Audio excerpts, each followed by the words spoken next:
Staying on the subject of LeBron, his teammate, his partner in crime, Kyrie, has now requested a trade, and it's getting messy in Cleveland. Young and the restless, as the world turns. It's getting bad. It's been about the closest thing we've seen to Kobe and Shaq, and they ain't even had nothing like Kobe and Shaq. Yeah, none of the drama, but it got messy. It got ugly real quick. So they're saying Kyrie went out. Kyrie saying, like, he the big homie, they still trying to little bro him, dog. Like, Kyrie said he wanted his own team, and basically he don't want to play with LeBron no more. He don't want to be in LeBron's shadow. So what you think about the move Kyrie trying to make? I'm not mad at it. He's foreshadowing. He's looking ahead. LeBron's not going to be there past next year. I don't see how. Mm. So why not go ahead and get out? You're young. You're a star. Do I think he needs to be the leader of a team? No. But why would I be there to be left with that mess? You know how that team will look at the LeBron leave. It's going back to how it was, with how it was when you got drafted, overall #1 before LeBron got there. So I'm not mad. And I think it's more to the story because I read a report. One of Kyrie's friends put out like a Snapchat or something on Instagram saying how, LeBron, you really know what's up. You know why Kyrie won out or something. So it might be more to the story. Maybe LeBron was trying to get him pushed out the back door, trying to get him traded. Who knows? Listen, they said he was going to ask for a trade last year. Oh, I didn't know after he made a shot and everything, he was going to go there and say trade him last summer. That's probably when he should have got out. He wanted to get out. So, I'm with you on that though. I ain't mad at him at all. No. Everybody know I have my opinions about Kyrie. I think he's nice. He's tough. He definitely. You're his biggest fan. I'm a fan. I'm just saying. You're not his biggest fan. No, I'm not his biggest fan, and he's not better than John Wall. And I'll keep saying that. But Kyrie is cool. He's tough, and when it's time when you need to get a bucket, he the man to get a ball to if you need a shot. I don't think he needs to be a leader of a team, but I think you definitely can do you can do some damage with him as the best player on the team. Yeah. But just not the leader. Like same thing how like Melo was that year the Knicks was real good. He far and away the best player. The team had Jason Kidd on it though. But they had veterans on there who took care of like the vocal leadership and the mentorship and stuff like that. So I ain't mad at Kyrie at all. Because I can imagine it is tough playing on a team with LeBron. And just off the court, just like everything was saying, Kyrie was mad how LeBron, homeboy, got a job with the Cavs and he on the team playing, get to ride on the team playing and stuff like that. Kyrie can't get none of that done. If you want to, like, whatever team LeBron on, that's going to be his team or his franchise. And so if you ain't want to deal with that, I guess you can get from under. And he playing with house money. He already got a ring. So he signed his next contract in the next year, so he going to be like 30, 31. He's still going to be young. He probably going to play till he's 36, 37. So he got time to even compete for a championship later on in his career. So I said, go ahead out there and average a 30 and win 44, 45 games a year. Yeah, I'm not mad at all. That's what I'm you not want. mad at all. What do you think about what Dan Lillard said? Lillard said if he was going to the finals every year, he would have tried to stay. I understand both sides. I understand that too. Because, I mean, I can look at it. If you just said, oh, well, I think he should stay, I wouldn't have been mad. Because you are going to the finals. And anytime you're at the finals, even if we look at it and be like, okay, they don't have a chance, you got a chance. You always have a chance, no matter how small the chance may be. So I understand what Dame's saying. And also you got to understand, Portland is my team. I like Dame. We're normally like the 7th or 8th seed. So I understand looking at it from how Dame looking at it. Hell, Dame just want to make it out the first round. So being able to go to the finals, I get what he's saying. But I ain't mad. Just to hammer my point back home, I'm not mad. So what you think they're going to get back for him? Because the last 3 times the Star been traded, teams ain't got nothing. Kings ain't got nothing for D. Cousins. Pacers ain't got nothing for Paul George. Chicago got some stuff back for Minnesota, but it wasn't equal value. So what you think? Best is either hoping Minnesota gives you Wiggins, or second best trade would be to get Bledsoe. It was gonna be a unless you want to trade. I think it was Bledsoe and a pick. What's that pick? Don't mean anything in the grand scheme of things. Unless you want to do business with Boston. Heard Boston's interested. Yeah, I was about to say, that's the best thing. I'll try to get that one of them picks from Boston and IT.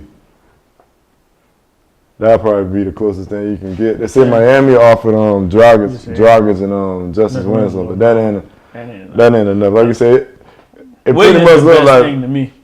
I say Phoenix. I'll take that Wiggins trade. You're gonna have to pay Wiggins a lot of money. You see Minnesota about to give him $150. You gonna pay him though, cause LeBron gonna leave. So you had the cap room to pay him. I mean, I just wouldn't want to. Minnesota, Thibodeau he about to be like Doc. He gonna get the boot soon. He about to give Wiggins $150. That's why he probably trying to get him out of there. Shit. He giving Wiggins $150. How much you gonna have to give Tom? Then how much you got to give Jimmy in 2 years? Yeah, that's why he probably trying to get him out of there. Yeah. But I think he gonna end up in Phoenix though, cause Phoenix. I think eventually Phoenix has to come off of Josh Jackson, and they dumb if they don't. Kyrie 25. Josh Jackson can go. Him and Bledsoe.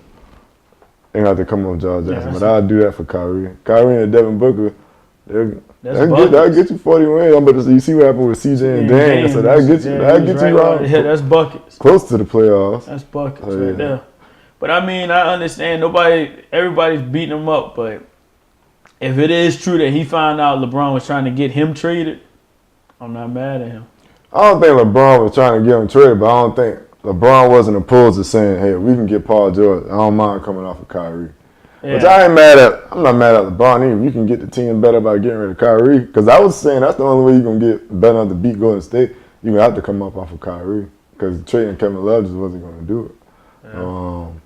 And I think Kyrie found out about it. He probably felt some type of way. As he should have. Yeah. So nobody's like, none of them wrong. Nobody's wrong here. LeBron and whoever happened with Cleveland ain't wrong. And Kyrie ain't wrong either, which is rare because usually somebody at fault. But it just is what it is. I can't be mad at LeBron for being LeBron. Like, LeBron, you're supposed to get whatever you want. And as far as with the Cavs, like not on that. I was gonna say the only thing I don't agree with the LeBron thing is, I mean, I look at Kyrie. I feel like you look at him like a little brother. That's your homie. You're growing and you're molding him.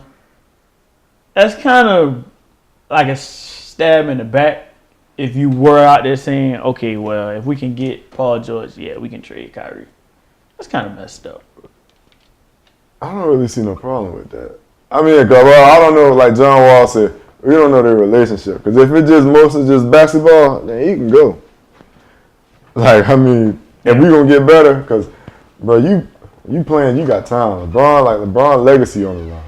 It's shot. LeBron legacy is on it. No, it ain't. It's it ain't over. He's going 3-6. No, it ain't. This year, he's never going to be 500 in the finals. It's still, but I'm saying though, he's looking at it like, dog, my legacy on the line. From LeBron, yeah, I look at it, but it's shot. LeBron looking at like his legacy on the line. What his wife's name with the juice bars? Your beautiful wife, LeBron. She tell you that legacy shot. It's over. She ain't. Well, I ain't about to get into that. He gonna go 3-6 this year. He's not gonna finish 500 in the finals. It's not happening. I mean, he's still top 2, dead or alive. So it really don't matter. We're not even going there. He's still top 2. They're gonna always come back to that. So we're gonna go ahead and wrap up on Kyrie. Not even going there. Good luck to you wherever you go, Kyrie. He's still not better than John Wall. So we can move on to the next subject. I'm gonna let that go too. Hey, he nice, but I like buckets too, but he ain't better than John. He not better than John Wall. I'll give you that. But I'll give you that. John Wall can't do what he can do either. He can't do what Kyrie can do, so. He can't. He can't. Not many can. I'll give him that. He probably top 5 offensive talent I ever seen. That boy tough. Yeah. Boy tough. He's probably the best offensive talent in the league right now outside of KD. That's fair. Yeah. I like James Harden. Yeah, it's close. All right, I like Harden. It's close between them two. Well, yeah, he in the top 3. Yeah. He in the top 3. Yeah, not far-fetched, but I like Harden. But nobody hits tougher shots than he does. Yeah, that boy do. That boy handles nobody finished better with either hand. Floater game nasty. He got it. He can score from all 3 levels. He tough. He the total package. But when it comes to saying you want your own team, there's a lot that come with that. It's going to be more than just getting buckets. It is. Because he's saying it from a basketball standpoint. They're saying it's just a basketball standpoint. Which I feel like that got to be a lie. Because what more could you want? You shoot all the shots you want to shoot. He shoot the ball like 19, 20 times a game on average. I think it's more so, like I said, I think maybe if he found out LeBron was trying to trade him, he might felt betrayed. He might not appreciate that. Yeah, like, that's probably what it is. Kyrie, you get all the shots. Whatever shot you want to take, you get all of them. You shoot just as much as Westbrook used to when he had KD. So it really might be that hey, I ain't appreciate that I heard you was willing to trade me, not even for PG, but when it was rumored a year or two back, the Kyrie for CP trade. Yeah. Well, yeah, that's what I'm saying. It seemed like it always been some tension there. So and Kyrie seemed like he got an ego. He said he an alpha dog, so we'll see.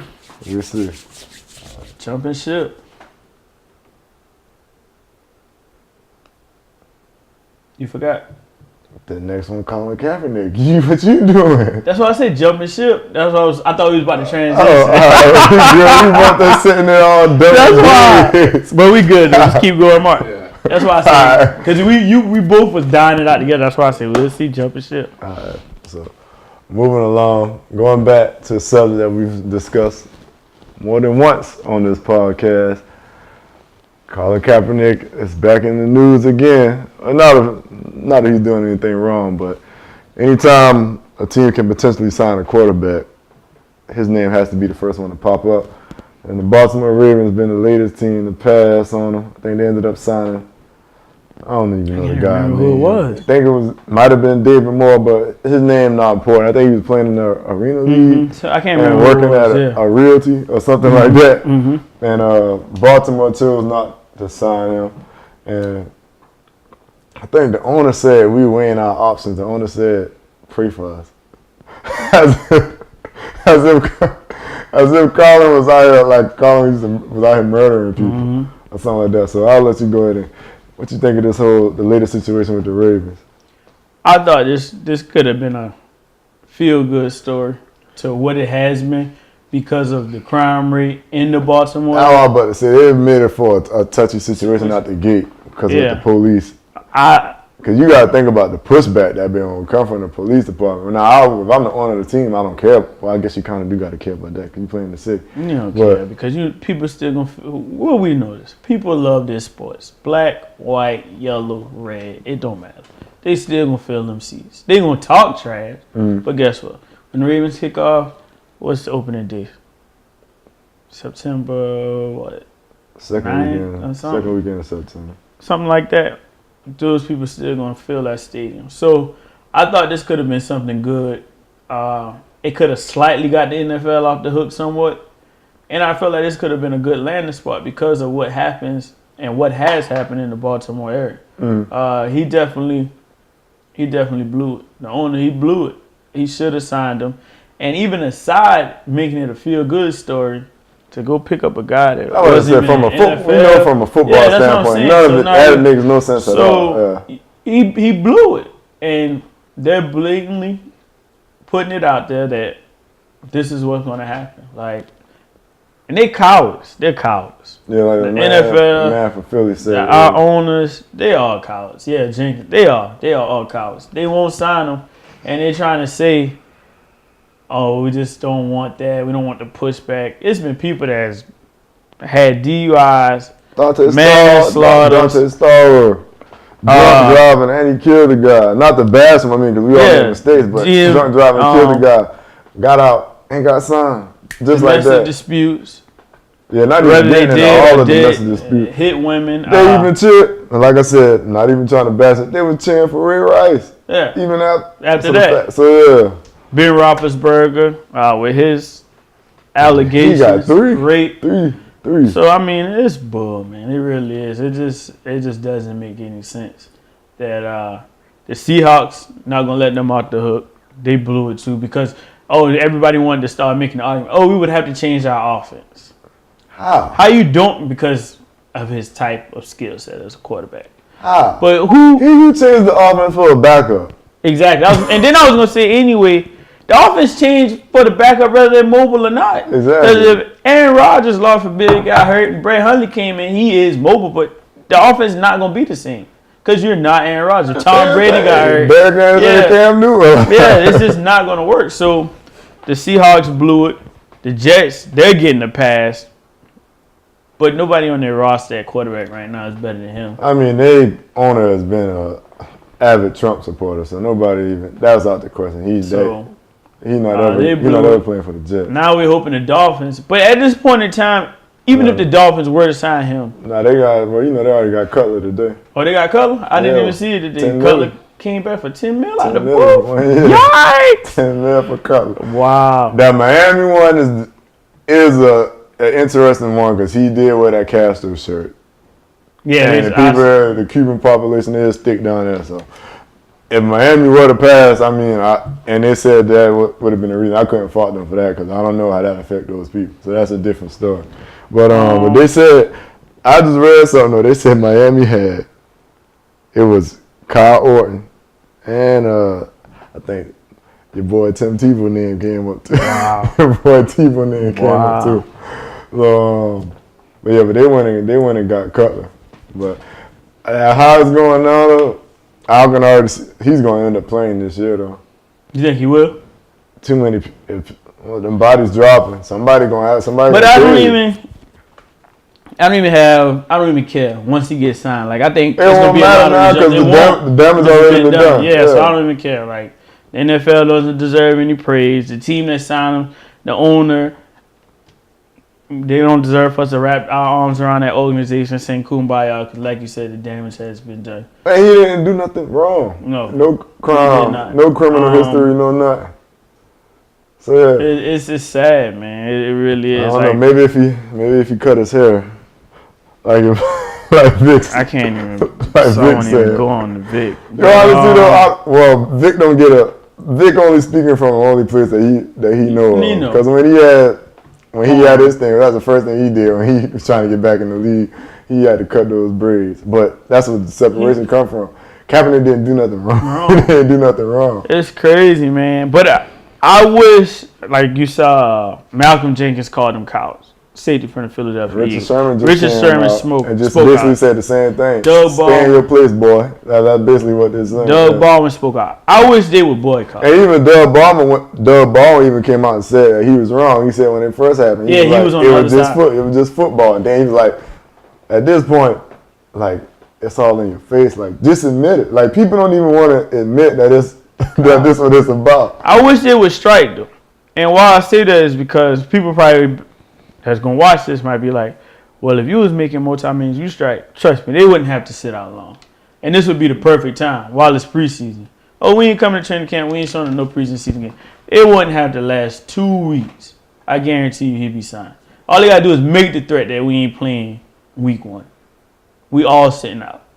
This is the perfect time while their season really hasn't started. They wouldn't have to sit out longer than 2 weeks. I guarantee you. You think if all the amount of African Americans in the NFL, they said, if Colin Kaepernick isn't signed by week 1, we're not playing. That's the only thing that's touchy about this, because it ain't like he not banned. If he was like banned from the league, then maybe. But to just say the boycott just so he can get signed is different. I get what you're saying. In theory, that should work. I'm just saying it's different with teams like, well, we gonna boycott for him to get signed. Like you said, the damage already done now. So if you do sign him, you just sign him just so they can play. So that's the only thing I see would kind of be funny about that. It's a sad thing, though. I mean, I ain't surprised though. I even said that when he did it last year, when he came out and said what he was doing. I said, well, he might never play again. Because I mean, I know what it is, and with them owners and people of that ilk and cut from that cloth, I know how they think. So I said, he did that. I was like, bro, he might never play again. He might never play again. It's sad, man.